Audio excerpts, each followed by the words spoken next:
course, a group of parents with the goal of working for the highest quality math in Pelham schools. And if you haven't seen our website, it's pelhammath.com. We've posted much of our research and our work, as well as links to test scores, comparisons of curriculum, and videos, etc. here. And you're welcome to look at it and ask any questions. We're also continuing to post resources for parents who are looking for ways to teach their children extra math, and we will welcome suggestions for that as well. Tonight we're going to hear from these three esteemed university professors, experts in mathematics education. They have some insights into math skills that are needed in elementary and secondary school, things that our children need to learn to really build a solid foundation for college and math-related careers. And a math-related career isn't just being a mathematician or being a physicist. It's also science, it's engineering, it's medicine, it's finance.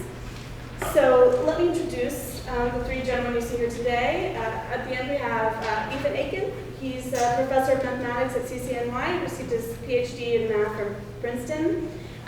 He has spent time over the last decade considering mathematics and the importance of learning core math skills and the need for students to actually quickly be able to complete algorithms and why it's actually important to memorize some things. Next to him we have Alan Siegel, professor in the Department of Computer Science at NYU. Received his PhD at Stanford, and over the last 12 years, he's investigated pretty heavily K-12 mathematics curricula, teaching the content of programs in the U.S. and abroad. He's studied them through classroom visits, research, and a lot of analysis, so he's really knowledgeable about these things as well. Stanley Oken is a professor of mathematics at CCNY as well, also received his PhD at Princeton. He's spent a lot of time over the past 15 years. He gets students every year who know less and less, as do all of these professors who are further and further behind in mathematics, and he said about trying to figure out why. So he's looked very deeply into the curricula that's out there today and what it does and does not teach students in order to help them succeed for college and careers. So thank you for coming, and we will get started with Professor Aiken over here. And at the end we will take questions, and these gentlemen will be glad to answer any questions you have. Okay, well, first of all, I'm to some extent under false colors. I'm not an expert on curriculum. I've mainly, just like all the rest of us in college, I've taught calculus a lot.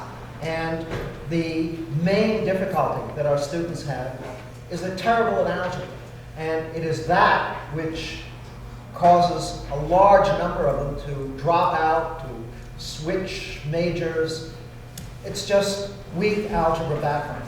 And related to that, what I want to describe tonight, my involvement in a little bit, this little something I wrote called In Defense of Mindless Rote. And in fact, what I want tonight is just to give you a few remarks defending drill and mindless rote, and in general, not thinking. And about that, there's this wonderful quote by Alfred North Whitehead, which I can't memorize, so I'll read it to you. It is a profoundly erroneous truism, repeated by all copybooks and by eminent people when they're making speeches, that we should all cultivate the habit of thinking what we are doing. The precise opposite is the case. Civilization advances by extending the number of operations which we can perform without thinking about them. Operations of thought are like cavalry charges in battle. You know, this was written around 1900. They are strictly limited in number. They require fresh forces and must only be done at decisive moments. So I want to defend this notion of not thinking. And in doing so, I don't want to denigrate thinking entirely, but to put it in its proper place. And the best way of describing that is think back to your own experiences in high school. What was the great moment in math classes? Well, Gary Larson has a Far Side cartoon which really captures it. It's called Hell's Library. And what it consists of is the devil is standing next to this shelf of books, and it's word problems, more word problems galore. So those were the things which were really I think for most people, tough in high school. It was the word problems. Now, what's the story with word problems? With word problems, it's the translation from the English into the math. You have this, chit-chat of these problems, and you want to translate it into some algebra. That's the real work. That's the thinking. And then it's just some algebra thing, and you just solve the algebra problem. The important word there was you just solve the algebra problem. That only works if the algebra problem is easy. Now, I use the word easy when I talk with students, and they resent the word easy because they say, yeah, well, easy for you, sport. And I use easy in a technical sense. There's nothing that's easy when you're first learning it. But there's some things that should become easy. There's some things where you've drilled on it for a while and it hasn't become easy, then you're in trouble, so you should check on it. But there's some things which should really become easy. And how do they become easy? They become easy because they become automatic. It just is in muscle memory. And so this business of the importance of just rote drill, doing a lot of problems again and again and again, all kinds of practice problems, this is the thing which is disputed in a lot of curricular things. And it strikes me as bizarre that it is, because what I'm saying is simply obvious in so many fields. Think of sports or playing a musical instrument. If you play a musical instrument, if you play a piece, you feel like you're not reading it like it's in your fingers. It's in muscle memory. And if you're trying to relearn something, if you're making a mistake, the image is you bring it up to consciousness and you practice slowly, and then you practice again and again, and then it finally sinks back into your fingers, and then you don't think about it anymore.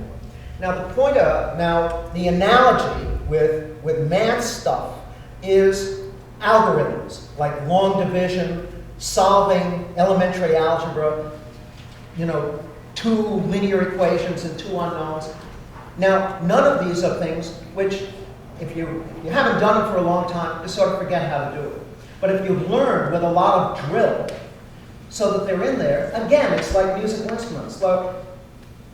The chit-chat that I just gave you about playing the piano, that's because I took way back when. And right around '30s, I stopped taking piano lessons. But the point is that if I come back to it now, I'll be able to get unrusty because I took it back then. I learned a certain amount so that I can relearn it now. I can start now. Now, if I started from scratch now, it would be very hard. But because I learned it then, it's somewhere deep in muscle memory. It's in the attic. I can bring it back. And it's the same with these algorithms. In other words, you learn them, and after a while, they should become automatic. These algebra problems should be, you do the word problem, and now it's just this algebra equation. Okay, you just solve the algebra equation. And then that's it. Now, the final bit is that I want to say is defend the fact that we're here. Because a lot of people who criticize the involvement of mathematicians who are in turn, and it's understandable because we, especially these two who are really knowledgeable about this stuff, will be attacking the curriculum that is in general use. And the standard thing is, well, you see, these are mathematicians, so their expertise is, this technical, advanced math, and for most of the rest of us, this just isn't appropriate because, that's just for those special few. Now, that argument is a lot like the argument that you have with, kids say, well, I'm not really good at math because math is a special skill. It's something like you're either born with it or you're not. It's genetics. And some people have it and some people don't. And when I hear that, my response is, you're absolutely right.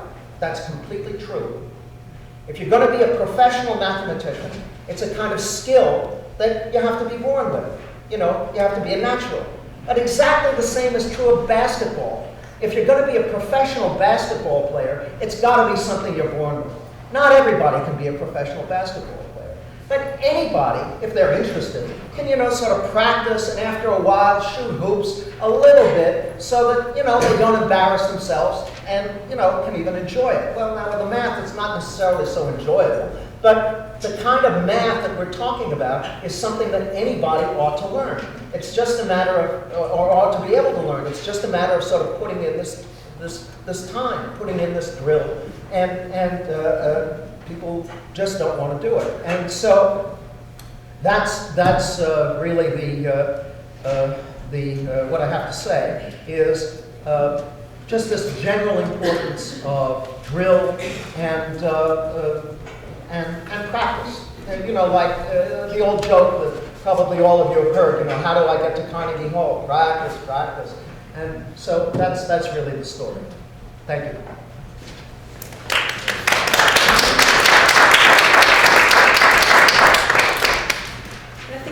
That memory, that drill, that practice builds up to being able to solve harder problems and do kind of college courses and careers that you're going to talk a little bit about next. Hi, my name is Stanley Oken. I will have to differ a bit with the terminology that my esteemed colleague Ethan Aiken used. He seemed to identify us as mathematicians. That reminds me of a remark of the Nobel Prize-winning physicist Leon Letterman, who said, it is quoted as my understanding that the physicists speak only to the mathematicians and the mathematicians speak only to God, but in truth I have never met a mathematician that modest. In fact, I'm not here as a mathematician, I'm here as a math teacher.